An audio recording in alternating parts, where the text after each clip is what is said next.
What up, Random Rockers? Finally, it's been 2 weeks since it's been out, so screw it. I'm going to talk spoilers. I won't start off that way. I will tell you that this movie, Doctor Strange and the Multiverse of Madness, I'm not sure, is definitely the long-awaited the sequel to the Doctor Strange film, as well as a follow-up from what we got involving the multiverse, film-wise, with Doctor Strange since Spider-Man No Way Home. And the first we see of, of course, played by Benedict Cumberbatch, and the first we see of Elizabeth Olsen as Scarlet Witch since what we got out of WandaVision, which it seems you may still need to give some context as to why she flips. Not that the trailers does hint at that a little bit, but they never really say who the main antagonist necessarily is. But they were trying to, but that's the part. Yeah, well, I mean, it's mostly involving primarily to start with, it is more about him trying to protect this, Doctor Strange trying to protect this girl named America Chavez, who has this abilities to travel, who has a mutant style, is I guess a mutant or inhuman or whatever, that has the ability to travel through other, who has a superpowered ability to travel into other multiverses.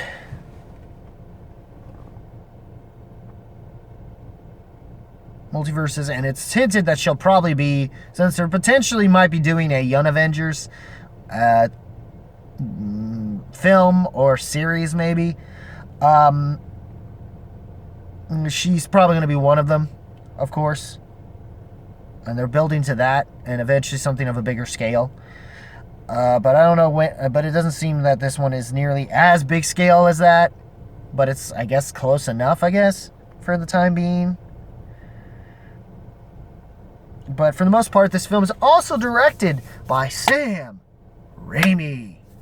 Oh, it's became more anticipated since what happened with No Way Home. The fact that Sam Raimi's involved in this, it just only adds a little something more, especially having come off of a Spider-Man film, which Sam Raimi has directed 3 of those, by the way, that particular trilogy of Spider-Man movies. But also that her Chantal Ejiofor, which I'm guessing Ejiofor as, I'm trying to remember his name, and then I think the one, so Joel Gomez who plays Chavez, Benedict Wong as and stuff. Let me based on this Marvel Comics property. And apparently it is the 28th, because that's just a lot for the MCU films. Sam Raimi's directed this, written by Michael Warden, of course starring alongside Elizabeth Olsen, Chiwetel Ejiofor, Benedict, and Rachel McAdams. The film, and they're being dealt with demons and some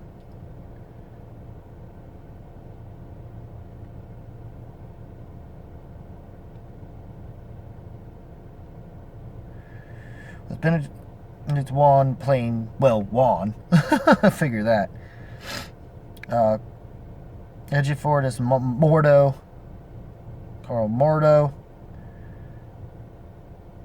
There's Christine Palmer, which is Rachel McAdams.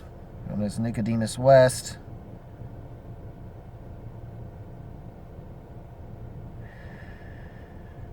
He's a... Though it seems there is something that does happen in this that gets crazy, and it's more about them going through these multiverses and trying to fight out, and for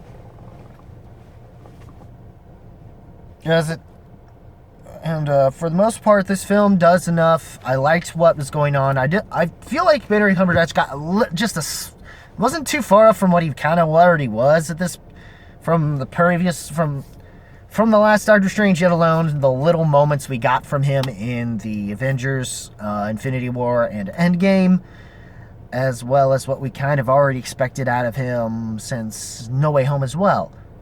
So there's that. I do like some of the ideas of the plot points in the movie, certain extents of that.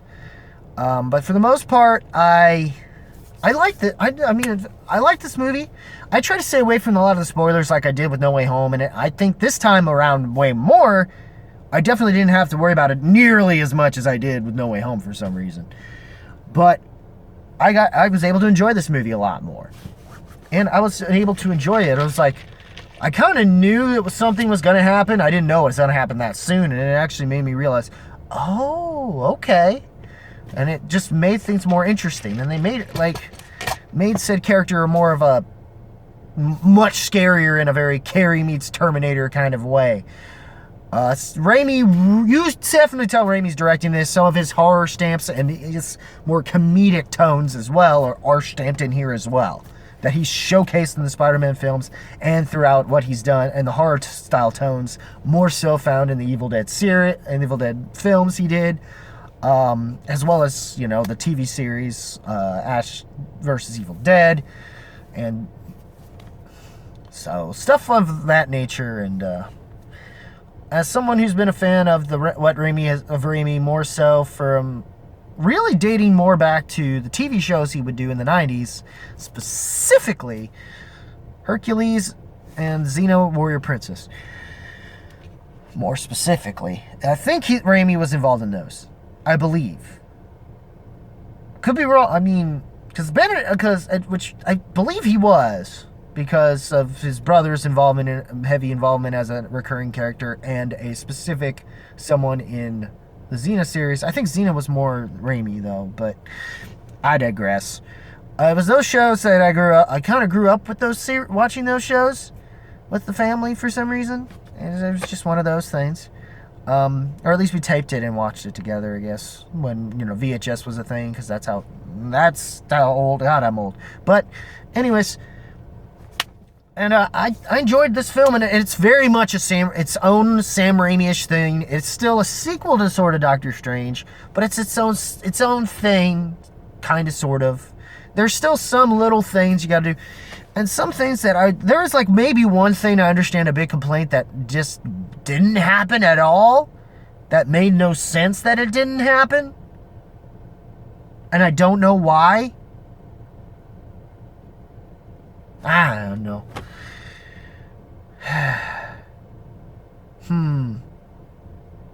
But anyways, now it's time to basically talk about the spoilers in 2, 1. All right. Turns out the main villain is essentially Scarlet Witch, and they did it not even within 10 to 20 minutes of the movie. They already established the villain, and we're already in it. We're already in it, and you can kind of see the beats going. And I'm actually just along for the journey. I love what's happening here. I love the way they started this film off with this alternate reality version, meeting this one girl. We find out so much about we do know more about the multiverse, but it's not nearly, to me, as interesting of a multiverse thing as what I got out. If you've seen Everything Everywhere All at Once, you're going to be spoiled a little bit in terms of that, but it does enough to do what it does to serve the plot forward. Maybe not to the level of how crazy it goes, and to the extent that the Daniels did, directing that particular family dramedy with the action comedy and sci-fi action comedy stylings that film had. So, I mean, don't be surprised if I bring up comparisons of that with the whole multiverse theory situation. So, but yeah, and I like this film for what it is, and it does help having been attached to these films after this is 28th film essentially. So yeah, and yeah, it does take place after the events of it, and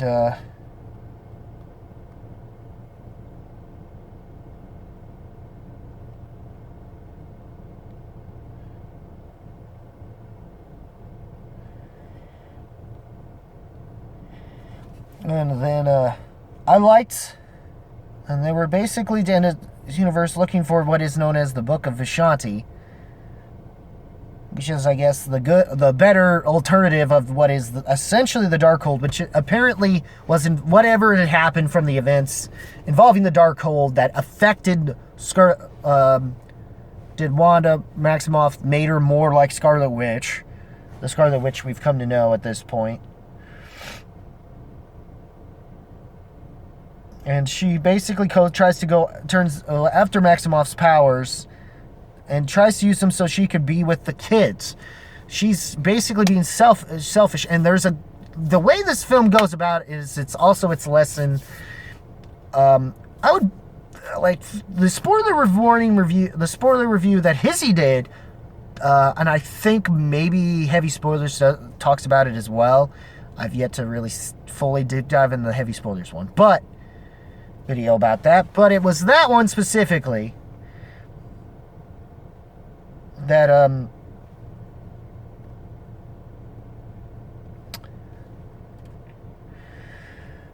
that I really liked about it was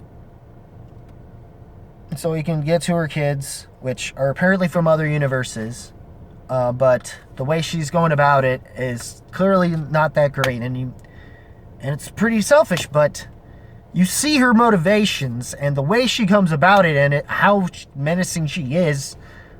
It's just, and the extent of length she's going to, not thinking she's a monster this whole time, even though she is being one. And it works. You're on the edge of your seat hoping for them to get past her. It's, and she's got this definite Carrie meets Terminator thing, like I said earlier in the video. Especially, and so many interesting nods to a lot of things. Hell, even the things involving the Darkhold are very similar to the Necronomicon in the Evil Dead series, I believe. I think that's what it's called. I can't remember because I'm not that well versed in Evil Dead series lore, but I think that's what it is. But yeah, just correct me if I'm wrong, guys, in the comments if you need to. But yes, I enjoyed that. They go through so many multiverses. There's another one where you do see them have a little cameo. And of course it's Sam Raimi, so you expect a Bruce Campbell fucking cameo. My God, it was funny as shit. Or at least I loved how it was handled. And despite what some people will say, that's kind of what you wind up getting at the very end. And if you didn't really care for that whole thing and how that went about, I mean, I loved how they did it in a sort of meta way where it's like, it's over. So just so you know, that's what's going on with that. But if you just like how Bruce and like Raimi work together, and even at the silliest, goofiest moments, this compared to what I had to sit through just to see a fucking something I've already seen in a fucking trailer with the ants playing the fucking drums in freaking Ant-Man and the Wasp. Yeah, I'd say this was worth sitting in there waiting, because at least I got something out of it, a chuckle, a laugh of some kind, so, and it's fucking Bruce Campbell, you can't go wrong there, at least when him and Raimi are working on something together, you know what I mean? So it was just, it just felt nice. I felt like I was seeing those cameos again from the Spider-Man trilogy when he was doing it. It was great. It's great! Take the fucking outfit. Oh, shit. Which I feel like that's also a little... There might be some Darkman elements in there, too. But yeah, and we find out because of the 5-year gap, it turns out that that happened. I guess it did lead to unfortunately, Strange having to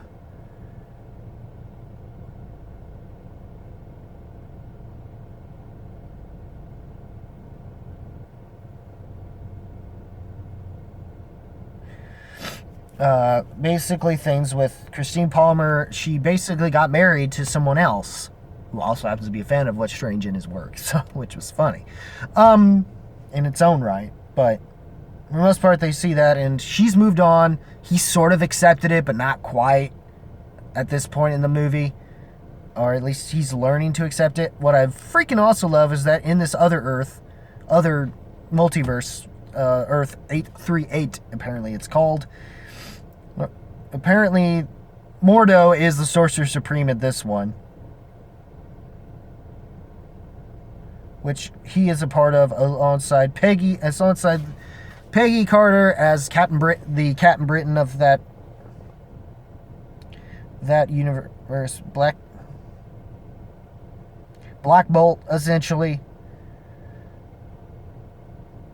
Maria Rambeau, who basically is the Captain Marvel in this universe. Reed motherfucking Richards, Mr. fucking Fantastic, played by John Krasinski. Looking forward to that Fantastic Four movie with him in it. Which, if we get our version variant of it, at least, whenever that happens. Or maybe some other Earths that's not clearly 838, given what happens in this film. And that's what scene with them having to face her was insane. Insane. Oh my god. Especially Black Bolt. Like, they basically pulled the Matrix thing with the mouth and shit. And then he tried to scream, and he fucking blew his brains out. You see it happen. This thing, like, you already know it's the kind of movie it is when they deal with the octopus thing that has the huge eyeball, and they fucking pull its gouge its eyeball out. Which essentially was its heart, essentially. Oh, man. Which just goes to show the more horror elements, to the point of that are really present here. For this is hard PG-13, almost bordering R, because of these elements that are in there.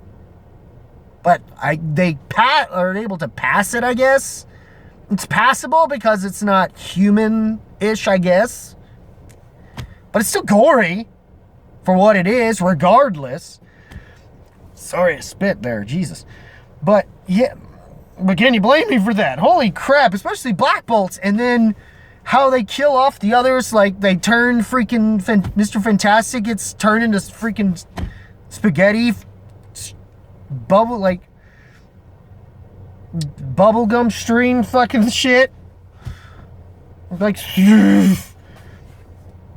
and his head fucking pops. Like, it's fucking crazy shit, man.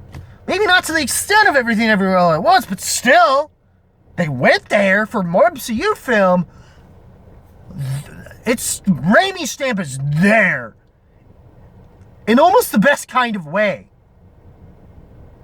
Like, it had balls. It had balls, and I give Raimi credit. It's prime Raimi here, in the best way. Like, shit, son. God damn, Raimi, you did me good here. You did me good.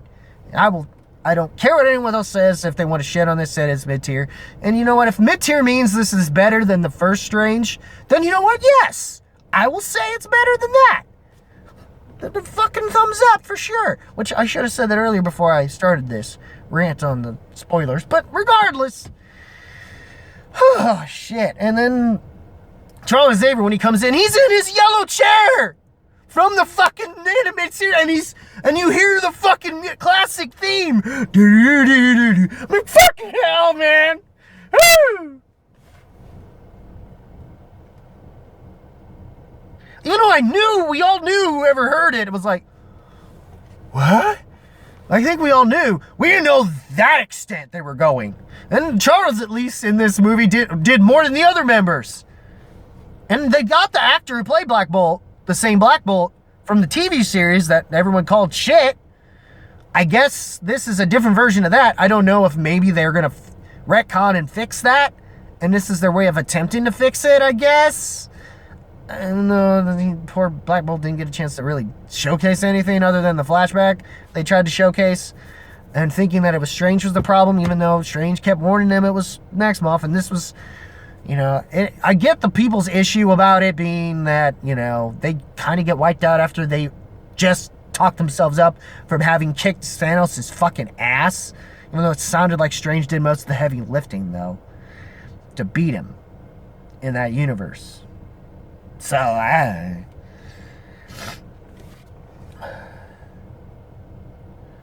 the Christine Palmer of that universe, I mean, he went too far to beat him, but... And then we see and he sees these other versions of him and how those versions act the way they do and it affects how he is, I guess.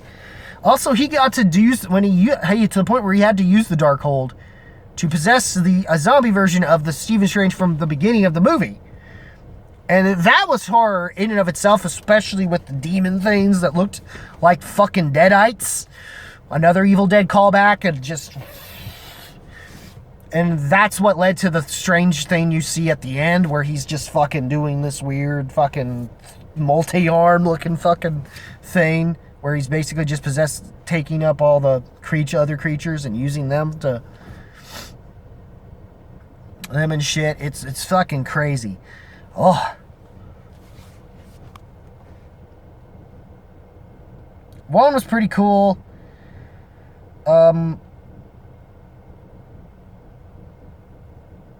Olsen was probably the standout of this movie, for sure. I'm actually interested to see what we get out of America Chavez coming from all this. I do like the alternate universe versions they've done. I do Heliotoil coming back as Peggy Harder, and then having freaking Patrick Stewart's Charles Xavier, having Krasinski being Reed Richards in that universe, though I hope he's still going to be the same one for ours.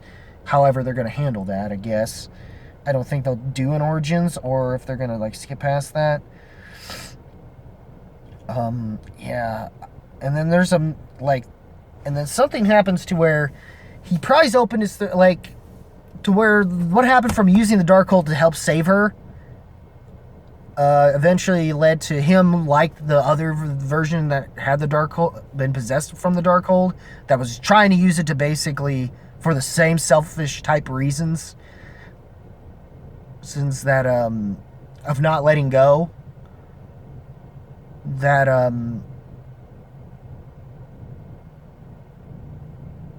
of Christine.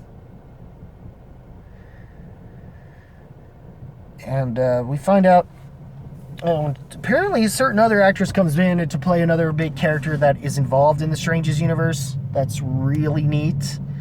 That I loved as well.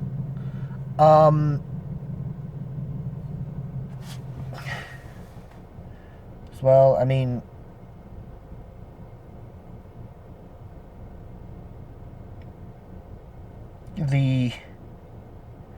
yeah, Bruce Campbell's cameo was funny as shit. And it was Charlize Theron as Clea, which was in the mid-creds. Creds cameo. Appearance.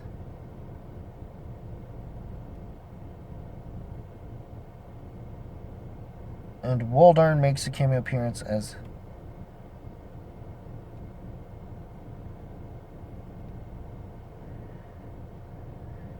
I mean, it's clear what happens there, and then unfortunately we see what happens. Eventually what happens is Wanda comes to her conclusion from seeing how the kids react from that universe's specifically 838, what happens to them, and seeing her the way they do, and her realizing and having to learn to accept things, and realizing she went too far. She basically takes down the Darkhold in general, so no one else can ever utilize it again. And somehow through all this, and then when he's leaving, something happens to where he gains third eye, but somehow, I guess, somewhere in between, he gets it. He's able to harness it, I guess, somehow. So, I mean, it was from probably having used the Darkhold, but it was also something more also metaphorical, because he's used it before, and it's not necessarily a bad thing, despite the Darkhold playing a part in it and all this other stuff. overall, I still like this movie. I mean, I don't know if I'm completely in love with it, but I like it a lot. I like it a lot more than I initially was thinking I would going into it. So, I do say that the one thing that was not in this that I feel like was kind of missed opportunity, I guess. Where the fuck happened to Vision? Given what happened at the end of WandaVision, the Vision that came after them to try to deal with Wanda, eventually through the one version that's from her mind, somehow gave her inserted some of those memories into him, and he flew off. But we never see anything of him since. And the fact we don't see him in this movie is a big what the fuck. And it would have been nice to have at least figured out what happened to him. Though I wonder if he left Earth and somehow he's somewhere else, and it could be addressed in Thor, since that's the next movie. I don't know. That's my guess. That could be my guess. I don't know if or when we're going to get that or not, if anything at all. And the Clea character was someone that eventually was a sorceress lady that essentially, at some point in the comics, does eventually marry Strange. So, you went from fucking essentially Rachel McAdams to fucking Charlize Theron. I'd say you upgraded, Strange. You upgraded. Plus, she's set for life now, Charlize Theron. Now you're in the MCU. You may not be making, maybe not nearly as much as Benedict Cumberbatch, but you're gonna, between this the Fast franchise at this point, you're making it rain, girl. You're gonna be making it rain, and you're gonna be setting your kids. I think you do have kids and a family or something. I'm not sure, Miss Theron, but if you do, you set them for life. And as well as yourself, for sure. If you know how to use it wisely. But I digress. Sorry I took so long, but it was a lot. And I don't even know if I even said everything. What did I miss that I would have loved to have talked about? And I could love to discuss it with you guys in the comments section, or at least attempt to. So, I mean... yeah. Looking forward to what they do with America Chavez. Hopefully, when they set up for Young Avengers. But I don't know. It's a standalone thing. Raimi was great. I liked it as both a Raimi fan and just a Marvel fan in general. Some people, even MCU, even someone who wanted to see something a little different out of the MCU, just a little bit. It worked in that regard, which, speaking of that, I need to see Eternals, and I need to see Shang-Chi yet. Those are the only films I have yet to see. Well, maybe Black Widow as well, but I'm told it probably doesn't really matter, unless there's, something that happens in the movie, and credits or something that does. I don't know, but I do know there was some other credits thing that happened that should explain what happened that I heard about Shang-Chi that happened a certain way. But anyways... What did you guys think of these movies? Of this, what'd you think of it? Did you like it? Did you not like it? Did you love it, hate it, whatever? Don't be too hateful or toxic, though. I do not. No.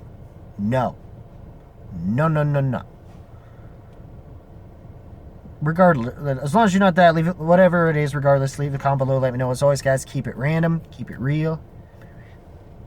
Keep it random, keep it random, keep it real, keep it rocking. I will see you in the next video, whatever that may be.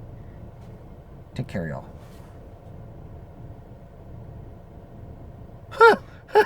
It's over!